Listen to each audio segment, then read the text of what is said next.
जय हिंद। आप देख रहे बाहु एक्सप्रेस और मैं हूं आपके साथ राजेंद्र राणा। कश्मीर घाटी के साथ लगता लद्दाख में हमने सेना के 7 जवान खोए, क्योंकि उस गाड़ी का जो वाहन चालक था वह कश्मीर का था और कश्मीर के उस वाहन चालक द्वारा सेना के जवानों को मौत के मुंह में धकेलने के बाद अपनी गाड़ी से कूद गए और जिसके बाद सेना के जो 7 जवान थे, मां भारती के 7 जवान, वे मौके पर ही शहीद हो गए और कई अन्य घायल हुए। कुल मिलाकर 26 जवान उस वाहन के अंदर सवार थे। और एक और बड़ी अपडेट और दुखद समाचार इस समय कश्मीर घाटी के शोपियां से आ रहा है। शोपियां में जहां पर एक प्राइवेट व्हीकल के अंदर ब्लास्ट हुआ और ब्लास्ट के बाद सेना के जो 3 जवान थे वे घायल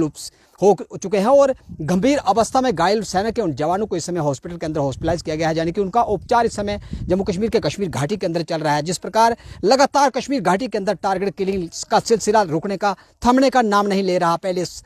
भट्ट साहब की हत्या कर दी गई, जिसके बाद रजनी बाला नाम की एक शिक्षिका की हत्या कर दी गई और बैंक मैनेजर विजय कुमार जो राजस्थान के रहने वाले थे, इलाकाई देहाती बैंक के मैनेजर थे, उनको भी वहां पर आतंकियों की गोली का निशाना बनाना पड़ा और उनकी भी समय मौत हो चुकी है। जिसके बाद सेना के जवान जो थे जम्मू कश्मीर के अंदर, जितना भी जो अलगाववाद समाज हो, कश्मीर घाटी के अंदर जितने भी आतंकवादियों के समर्थक हो, उनके निशाने पर हमेशा सेना के जवान रहते हैं। और नेशन की सबसे बड़ी प्रॉपर्टी और अहम प्रॉपर्टी जिसे हम सेना के जवान कहते हैं, उन जवानों को प्राइवेट व्हीकल के अंदर से कश्मीर घाटी के अंदर कहीं भी जाने के लिए, ट्रांसपोर्टेशन के लिए अनुमति, ये तो मैं समझता हूं कि सरासर गलत है। और हमारा जो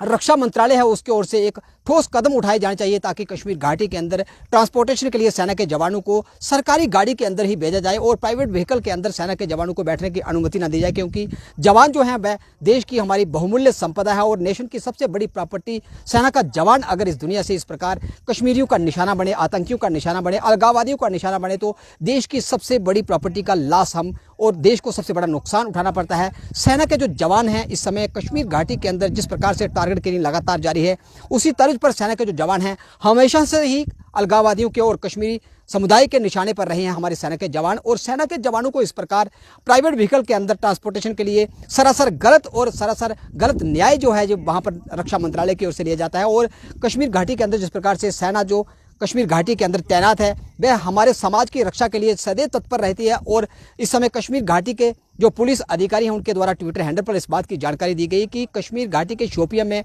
प्राइवेट व्हीकल के अंदर एक ब्लास्ट हुआ और ब्लास्ट के अंदर सेना के जो जवान थे वह 3 जवान जो थे गंभीर अवस्था में घायल हुए। उपचार इस समय उनका चल रहा है। जिस प्रकार हमने सेना के 7 जवान खोए, उसी प्रकार आज एक और हादसा जो था वह जम्मू कश्मीर के शोपियां के अंदर पेश आया। और जिस प्रकार से टारगेट किलिंग लगातार जारी है, चाहे सेना हो, चाहे जम्मू कश्मीर का राष्ट्रभक्त समाज हो, सदैव से ही, हमेशा से ही अलगाववादियों के और आतंकियों के निशाने पर रहा। और केंद्र सरकार को अब चाहिए कि कश्मीर घाटी के अंदर इस प्रकार के जितने भी जो विषैले सांप वहां पर अपना फंड उठाने के लिए लगातार कश्मीर घाटी के अंदर साजिश रचते हैं, उन विषैले फंडों को अब कुचलने का सही वक्त आ चुका है ताकि कश्मीर घाटी जो थी वे आतंक मुक्त की जाए। और जिस प्रकार से हिंदुओं को चुन चुनकर वहां पर निशाना बनाया जा रहा है, वहां से हिंदुओं की टारगेट किलिंग के सिलसिले को भी वहां से रोका जा सके और हमारा जो समाज था, राष्ट्रभक्त समाज, जो सदैव से तिरंगे झंडे को हाथ में उठाकर भारत माता की जयघोष करता था, उस समाज को यह ना लगे कि हम अपने ही देश के अंदर असुरक्षित हैं। तमाम अपडेट्स के लिए आप देखते रहे बाहु एक्सप्रेस। वीडियो सचिन राणा के साथ बाहु एक्सप्रेस के लिए मैं राजेंद्र राणा।